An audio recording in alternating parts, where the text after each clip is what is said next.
Mariners Inn is a substance abuse treatment and recovery center for men, and we're located in the city of Detroit, right in the what was formerly known as Cass Corridor, which is slowly but surely becoming to be known as Midtown.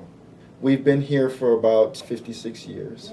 Our organization started in the 1920s in a church called Mariners. We've been doing great work for all that time here. We have a capacity to serve 144 people in all of our core programs. We are very successful. We like to pride ourselves on helping to return men to the community, clean and sober, one father at a time. We have a residential treatment program that lasts anywhere from 30 days to 90 days. And we have two housing programs. One is transitional housing and one is permanent supportive housing. First and foremost, we help the community battle the disease of addiction. One of the disparaging figures that you'll see, especially in the city of Detroit, is how much degradation the disease of addiction, illicit drug use, drug abuse, crime associated with drug abuse and illicit drug use has had on the community. You can just drive through some of the areas. You'll see the places that have been historically known as great, well-to-do places are now looking like third world countries, so to speak, because of the degradation that the drugs have had in the community. So part of our job is to help restore the men in an effort to help them restore their communities.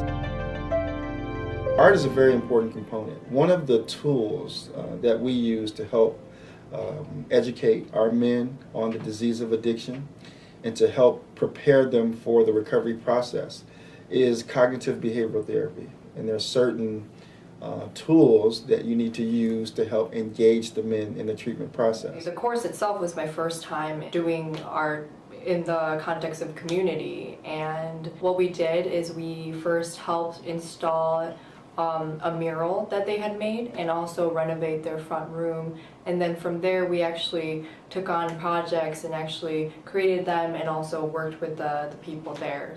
The mural in the lobby area, the big bridge over troubled waters, it's like a 300-pound piece, but that was like the first real mural out of us establishing partnerships with Wayne State, Hubert Massey, who's a well-known artist, and some other volunteers to help us develop that project and actually display it in different places. We displayed it at our annual fundraiser, we displayed it at DTE Energy, and we displayed it at Children's Hospital.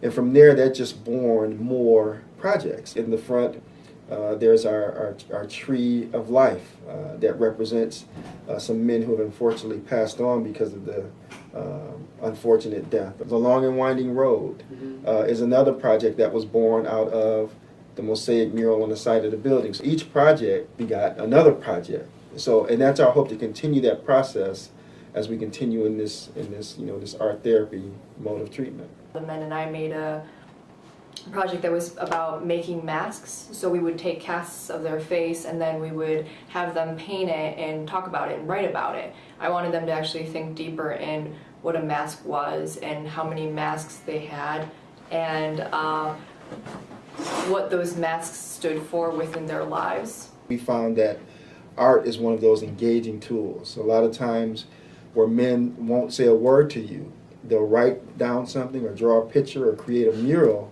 that says 1,000 words. And within those 1,000 words, you start a discussion about what did you mean when you did this, or what got you started in doing this. And that ultimately leads to another discussion, that leads to another discussion, that hopefully leads to what it's going to take for me not to pick up another drug or not to take another drink. The main thing was really about being able to experience a connection with someone that was really from a completely different background. And, like I take a lot of value in, raw human connections and, experiences in that way, but it was the first time that I had used my art in an entirely different way to actually connect to and speak to a person. And so, really, it was amazing actually to see the progression that everyone went through just within that very short time. The volunteers is paramount. to us doing, because we have clinicians on staff. Our folks specialize in treating the disease of addiction. They specialize in different behavioral approach models to treating the disease. And I don't know if we have anybody now that specializes in art, the application of art, what it means in terms of treatment and therapy. But their expertise coupled with our expertise helps to push them along and engage them in the recovery process so that they gain more out of it than they would have if art hadn't been around. I do recommend working at Mariners. It's, I think for a lot of people, something that can really open your eyes to the city in a sense, like in a lot of ways, you know, like especially thinking about the fact that the history of these men, you know, like each person is really a person, and you know, within it all, every day we're in Detroit, we come, you know, encounter people like all the time that, you know, are homeless or out of our pocket, I guess, of comfort in a sense. And after a while, a lot of people tend to desensitize themselves to that. And in a lot of ways, I think that by me going to Mariners, it really made me open my eyes again to the city.